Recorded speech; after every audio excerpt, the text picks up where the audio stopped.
नमस्कार। सुजस के खास कार्यक्रम हमारे सीएम में आपका स्वागत है। आपके साथ मैं हूं निकिता शर्मा। राजस्थान की धरती पर अब किसानों की समृद्धि की नई कहानी लिखी जा रही है। जहां पहले किसान केवल फसल उत्पादन पर निर्भर रहते थे, वहीं अब पशुपालन किसानों की असली ताकत बनता जा रहा है। सुबह शाम दूध से होने वाली आमदनी ने उनके सपनों को नई उड़ान दी है। ये बदलाव अचानक नहीं, बल्कि मुख्यमंत्री श्री भजनलाल शर्मा के नेतृत्व में एक सोची समझी रणनीति और विजन का नतीजा है। राजस्थान में आए इस बदलाव पर देखिए हमारी एक खास रिपोर्ट। मुख्यमंत्री श्री भजनलाल शर्मा के नेतृत्व में राजस्थान कई बड़े आयोजन का साक्षी रहा है। एक बार फिर राजधानी जयपुर में एक ऐसा मंच सजा जो प्रदेश के लिए कई बड़ी सौगातें लेकर आया। मुख्यमंत्री श्री भजनलाल शर्मा ने एमएसएमई को कई बड़ी सौगातें दी। इससे न केवल प्रदेश में उद्योग लगाना आसान होगा, बल्कि सरकारी योजनाओं का लाभ उठाना भी उतना ही सुलभ होगा। यही नहीं, मुख्यमंत्री ने इस समारोह में राजस्थान के उद्यमियों को करोड़ों रुपए के चेक भी बांटे, जिससे उनके सपनों और इरादों को नई उड़ान मिली। विश्व एमएसएमई दिवस को राजस्थान में पहली बार भव्य रूप से मनाया गया। इस मौके पर जयपुर के कॉन्स्टिट्यूशनल क्लब में कार्यक्रम हुआ। मुख्यमंत्री श्री भजनलाल शर्मा ने शिरकत करते हुए इस समारोह को और खास बना दिया। मुख्यमंत्री ने योजनाओं के लाभार्थियों को लोन और सब्सिडी के 13 करोड़ रुपए से अधिक के चेक सौंपे। इसके साथ ही उन्होंने रीको की योजनाओं के लाभार्थियों को भूमि आवंटन पत्र और ऑफर लेटर भी प्रदान किए। इससे उद्यमियों में गजब का उत्साह और खुशी देखने को मिली। जब तक आप युवा पीढ़ी को प्रोत्साहित नहीं करोगे, तब तक वो आगे नहीं बढ़ सकता है। योजनाएं सेकेंडरी हो सकती हैं, लेकिन पहले मन बनाना होता है, और वो मन वो ही लोग बनाएंगे जो इस क्षेत्र में काम करने वाले हैं। मेरे भाई और बहनों, मैं ये भी कहना चाहता हूं कि मुझे गर्व है कि 33 लाख से अधिक एमएसएमई उद्यमों के साथ राजस्थान आज देश का चौथा सबसे बड़ा एमएसएमई राज्य बन चुका है।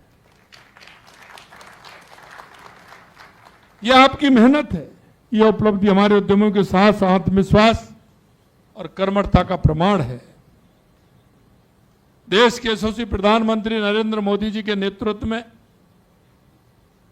हमारा देश आगे बढ़ रहा है। आपने देखा होगा, हमारी अर्थव्यवस्था 11वें पायदान पर थी,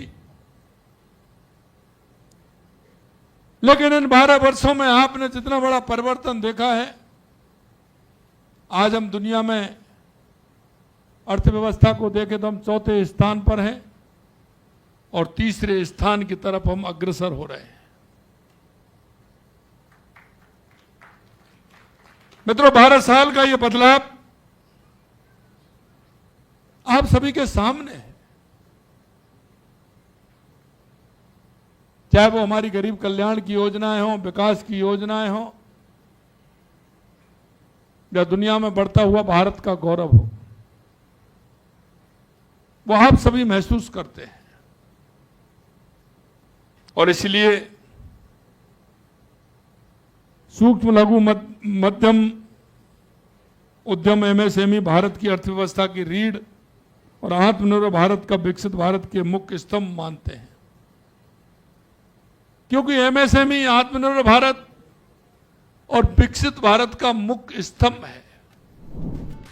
राजस्थान में छोटे और मझोले उद्योगों की तकदीर बदलने के लिए मुख्यमंत्री श्री भजनलाल शर्मा ने कई बड़ी सौगातें दी। ये आने वाले समय में प्रदेश के उद्यमियों के लिए गेम चेंजर साबित होगी। सबसे बड़ी सौगात है प्रदेश की नई इंडस्ट्रियल डेवलपमेंट पॉलिसी। इस नीति का सीधा फायदा नए और मौजूदा उद्यमियों को मिलेगा। इससे कारोबार करना तो आसान होगा ही, साथ ही उद्यमियों को सरकार से वित्तीय सहायता भी मिलेगी। दूसरी बड़ी सौगात है ओडीओपी कॉफी टेबल बुक का लोकार्पण। इससे राजस्थान के हर जिले के खाद्य उत्पाद को वैश्विक पहचान मिलेगी। तीसरी सबसे आधुनिक सौगात है रैंप पोर्टल। ये पोर्टल प्रदेश के एमएसएमई सेक्टर को सीधे डिजिटल क्रांति से जोड़ने का काम करेगा। मित्रों, हमने ध्यान नहीं दिया।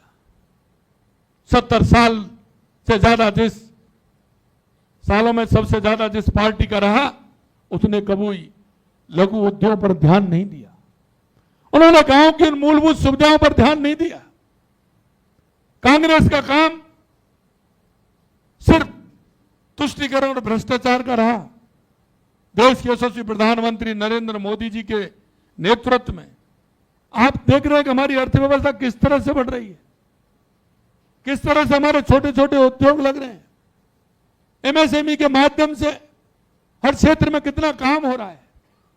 और इसलिए मैं आपसे कहना चाहता हूं, कई हमारे इस तरह के उद्योग हैं, बड़ी सरलता से वो लग सकते हैं क्योंकि उनका प्रोडक्ट हमारे यहां है। अगर मैं बात करूं तो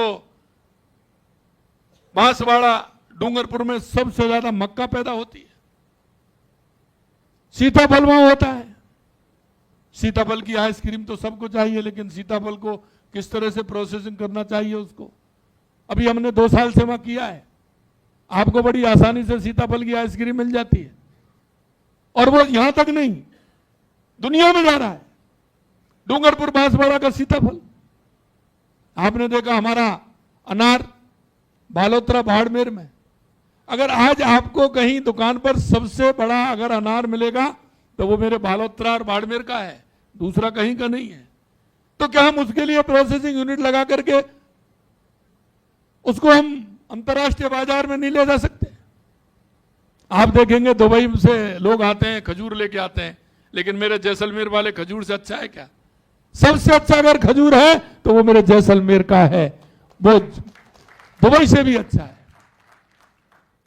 मित्रों, हमें देखना पड़ेगा। अगर आप बीकानेर की बात करें तो बीकानेरी भुंजिया तो है ही, रसगुल्ले तो है ही, लेकिन उसके साथ साथ बीकानेर की मूंगफली है। लेकिन वहां ले जाकर के एक ही यूनिट लगी हुई है, वो मूंगफली बाहर जाती है। अरे उसको हम वहीं हमारी उसकी मील लगा करके उसको कैसे उपयोग ले सकते हैं? मैं बाबूलाल जी से कहूंगा कि वो इस क्षेत्र में काम करते हैं। आज हमारे अलवर भरतपुर के अंदर सरसों पैदा होती है, लेकिन जितनी यूनिट लगी हुई है उनमें सरसों फिर भी बाहर जाती है, बहुत बड़ी संख्या में जाती है, तो उसका फायदा हमें नहीं मिलता है। तो हमें उसका फायदा भी लेना चाहिए। आप देख रहे हैं कि सवाई माधोपुर के अंदर हमारा अमरूद पैदा होता है, बहुत अच्छी बड़ी संख्या में पैदा होता है, उसको हम कैसे ले सकते हैं? कोटा झालावाड़ की बात करें तो वहां आपने देखा होगा सोयाबीन कितनी अच्छी होती है। आप देख सकते हैं कि राजस्थान में ये तो वो हैं जो हमारे यहां उपलब्ध हैं, हमें इनकी प्रोसेसिंग नहीं करते। अगर हम जालौर की बात करते हैं तो जीरा सबसे ज्यादा राजस्थान में होता है, लेकिन उसकी प्रोसेसिंग यूनिट नहीं है, मंडी भी नहीं है। मंडी हमने वहां खोली है, लेकिन प्रोसेसिंग यूनिट के लिए अभी हमारा अहमदाबाद गए थे तो एमओयू हुआ है। ईसबगोल सबसे ज्यादा राजस्थान के अंदर पैदा होता है, लेकिन उसकी यूनिट नहीं है। हम चाहते हैं कि आप एमएसएमई के माध्यम से इन यूनिटों को अगर बढ़ावा देंगे तो निश्चित रूप से राजस्थान की अर्थव्यवस्था में बहुत बड़ा बदलाव होगा। कार्यक्रम को उद्योग मंत्री कर्नल राज्यवर्धन सिंह राठौड़ ने भी संबोधित किया। उन्होंने बताया कि राजस्थान की डबल इंजन सरकार में छोटे उद्यमियों के लिए कई योजनाएं चलाई गई हैं। इसमें न केवल उनको आगे बढ़ने का अवसर मिला है, बल्कि स्थानीय उत्पादों को वैश्विक पहचान भी मिल रही है। माननीय प्रधानमंत्री मोदी जी ने हम सभी को local to global, vocal for local और आत्मनिर्भरता का विजन दिया है। उन्होंने तो करोड़ों उद्यमियों को यह विश्वास दिला दिया है कि भले ही आपका उद्योग छोटा हो, लेकिन उस छोटे उद्योग से भी आप विश्व में अपनी पहचान बना सकते हैं। और आज इस राष्ट्रीय सोच को राजस्थान सरकार मुख्यमंत्री जी के नेतृत्व में आगे बढ़ा रही है। अभी जैसे आपने सुना भी, जब जयपुर रत्न या आभूषण की चमक दुनिया के बाजारों में दिखती है, जब जोधपुर का फर्नीचर दुनिया के घरों के अंदर अपनी पहचान बताता है, जब भीलवाड़ा का टेक्सटाइल अपनी अंतर्राष्ट्रीय गुणवत्ता की वजह से माना जाता है, या जब किशनगढ़ का मार्बल दुनिया की प्रतिष्ठित इमारतों का हिस्सा बनता है, तो ये किसी मात्र उत्पाद का, किसी प्रोडक्ट का एक्सपोर्ट नहीं है, ये राजस्थान की हिम्मत, राजस्थान के कौशल और हमारी परंपरा का एक्सपोर्ट है। मुख्यमंत्री श्री भजनलाल शर्मा की ये 3 बड़ी सौगातें राजस्थान के उद्यमियों को पूंजी, तकनीक, बाजार की त्रिवेणी उपलब्ध कराएंगी। इससे न सिर्फ कारोबार का विस्तार करना आसान होगा, बल्कि राजस्थान का एमएसएमई सेक्टर देश के आर्थिक विकास का एक नया पावर हाउस बनेगा। सुजस के खास कार्यक्रम हमारे सीएम में फिलहाल के लिए इतना ही। फिर मिलेंगे किसी और नई खबर के साथ। तब तक के लिए देखते रहिए सुजस समाचार। हमारे चैनल को लाइक, सब्सक्राइब और शेयर करना ना भूलें। धन्यवाद।